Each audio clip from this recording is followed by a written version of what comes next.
আর কাকাকে একটু ভাত কম করে দিবেন, ভুড়িটা নামাই গেল ডেলিদিন গালে কিন্তু তোমার। হ্যাঁ কথা তোমার কাকিমা কি আর করবো, কথা ভাত এত দেয় খেতে পারি না, তো এত বছর থেকে ভাত দিচ্ছে কি এখন কি ভুলে গেল নাকি? এরকম খালি হয় ডেলিদিন। আমি তো এখানে সবসময় থাকি। সেটা তো পরেই যাওয়া যাবে না, এত গরম লাগতেছে। চলে না আমি আমাদের গরম দুপুর বেলা না একটা বাজে, ঠান্ডা লাগলে ঠান্ডা লাগবে তখন। আলাদা একটা ব্যাগের মধ্যে নিতে হবে এগুলো।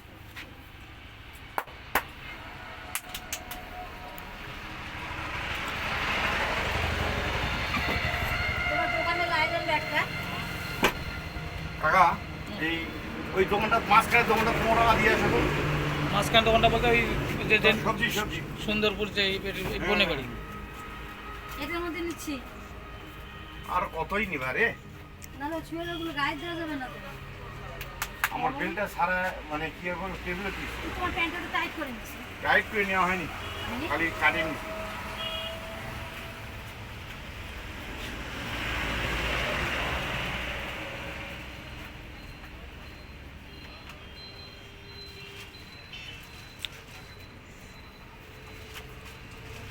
এগুলো নিব না, দোকানে রাখবা।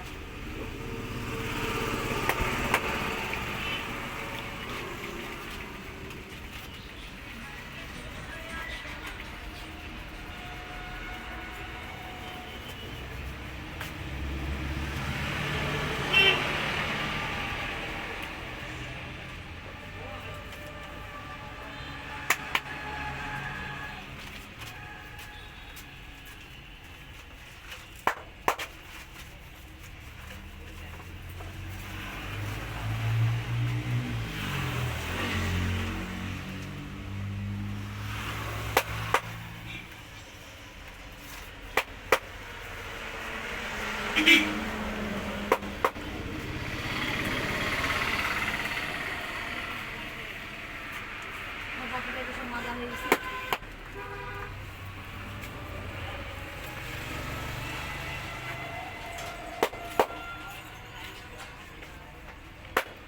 মানে একটা চিড়া ভাজার প্যাকেট আনতে বলো 5 টাকা দিয়ে, চিড়া ভাজা বলে ভাজতে একটা চিড়া ভাজার প্যাকেট নিয়ে আসে 5 টাকা দিয়ে। চিরা ভাজা একটা একটা চিরা ভাজা। চিরা ভাজা।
নাও।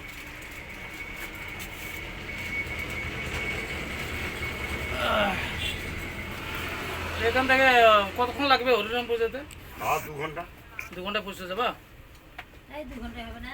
2 ঘন্টা যেতে পারবে না কাকা, কি বললো কথা? 2 ঘন্টা যাও। তোমার এখান থেকে স্টেটে চড়বা, তালতলা গিয়ে স্টেটে চললে কমসে কম দৌলতপুর নামবে তো না? তো দৌলতপুর কম জায়গা নয়। হুম, এখান থেকে যাতা দূর নয় দৌলতপুর। মালদা কটা বাজে? একটা? 1টা বাজে গেছে। তোমার সন্ধ্যা লাগবে যেতে, ছোট দিনের বেলা। 5টা বাজলে তো সন্ধ্যা এখন।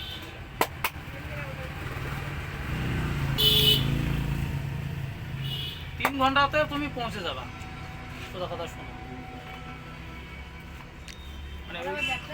একটা বাজে, পুরো একটা বাজে। তোমার ওই হরিরামপুর থেকে আরো ভিতরে না কাছে? আরো 6 কিলোমিটার। আরো 6 কিলোমিটার হরিরামপুর থেকে। তাহলে দৌলতপুর থেকে হরিরামপুর কতক্ষণ লাগে যেতে? আমি তো ওই লাইনে কোনো যাইনি। দৌলতপুর পর্যন্ত গেছি আমি। ওই দৌলতপুরে কোথায় গেছে জানেন? থাক ওই দৌলতপুর থেকে